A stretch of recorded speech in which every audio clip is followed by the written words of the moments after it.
Good morning, good afternoon, good evening, wherever you are in the world. Welcome to the session and my talk on an approach to adding knowledge constraints by fractal analysis on a generative model of Carnatic rhythm sequence. I am Dr. Kaustuv from NYU Abu Dhabi, and my colleague, Professor Carlos Guedes from the Music and Sound Cultures Research Lab at NYU Abu Dhabi, and also Mridangam virtuoso Akshay Anantapadmanabhan, who is a freelance musician from India. So coming to the motivation, the first question we asked is how improvisatory is improvisation? As in, what is the underlying structure behind the spontaneous variations of the rhythmic phrases? And how much does it have an artist dependence that governs the process? Also, the question is, can the variation be predicted from a trend by machine analysis? And finally, is improvisation composition or thala specific? So thala is the metric framework. And also we are concerned about the musical memory process, that what is the form that an artist memorize these things or concepts in the memory? And what is the schema that governs retrieval from long-term memory and stitch a performance together? So we have been seeing the discourse on schema here, so I believe this is relevant for the conference. And continuing on that, the context-dependent variations, the same sequence may be treated differently in different contexts. So can we model that by machine? And with the memory abstraction process, because the Indian tradition is oral and oral tradition, so the repeat after me is the mode. So do musicians actually reproduce the acoustic realizations, or do they retrieve from their memory? So this processing is very important to know to model these abstract concepts. And then also adding knowledge to a data-driven model.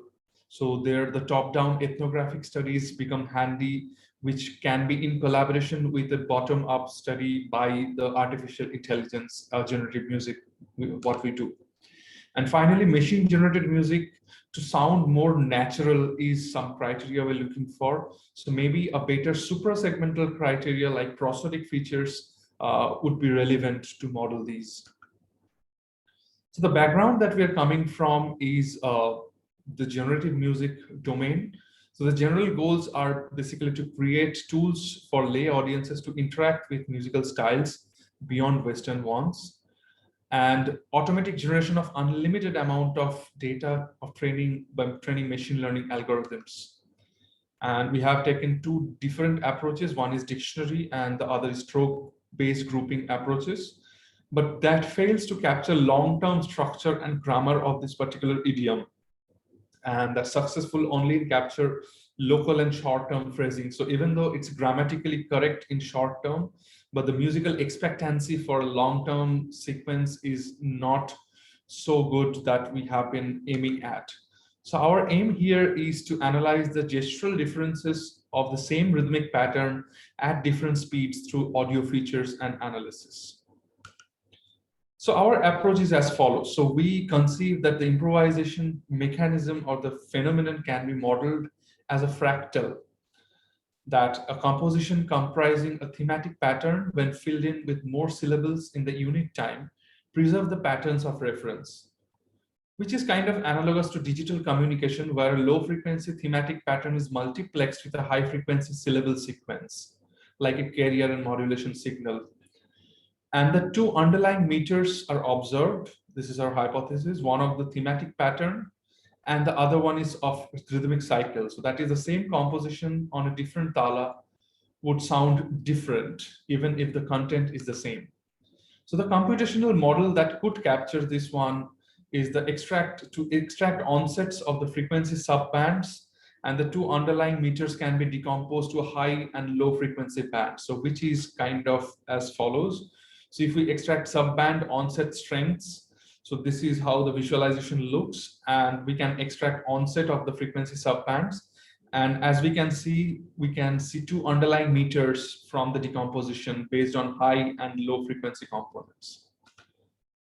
So coming more to a more formal definition of a fractal model. So it has two interactions. One is within level addition rule and cross level recursive rule. And to make it more simplified in a time series manner, so from level 1, we can see each level, it kind of decomposes into 3 different sub-levels within that group. And that's a recursive process that goes on. So it's a self-similar structure in a different time scale. And I'll play one composition that we have brainstormed with the collaboration of the virtuoso. So let's first listen to the music.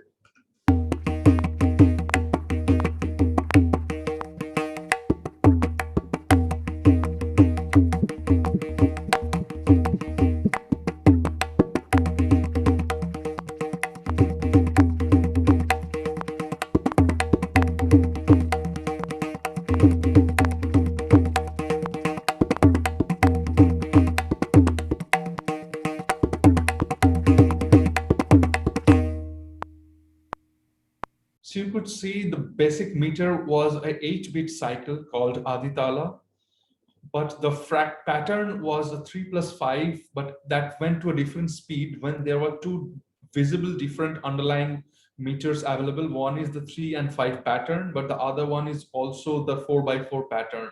And we'll discuss this in more detail. So this is one example case study composition that we are going through.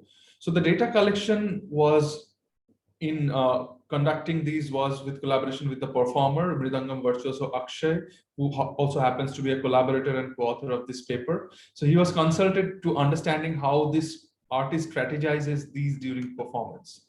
So we recorded and brainstormed 9 excerpts, both compositions and impromptu variations, in form of konokkol, which is the vocables, and Mridangam. These fall into these 3 broad categories, namely Trikala, which has 3 tempi of these compositions, switching jatis, which are switching the different multiplicity of these like 3s, 4s, 5s, and switching speeds, of course, as you saw in the previous composition.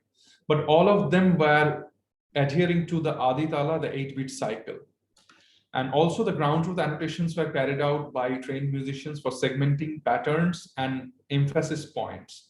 And qualitative remarks about the predictability and randomness were noted, because fractal geometry also talks about the interaction between predictable patterns and the randomness, which is a part of the expressiveness of a concert play. So the data processing is as follows. So from the audio signal, we do spectrogram computation, and we also do some vertical median filtering to strengthen the onsets. We have one more pre-processing step of energy normalization, but we keep it optional to study the role of accent if that should not also be normalized. So we keep both. Then based on some frame size and lag duration parameters, we do onset detection and beat spectra and spectral decomposition.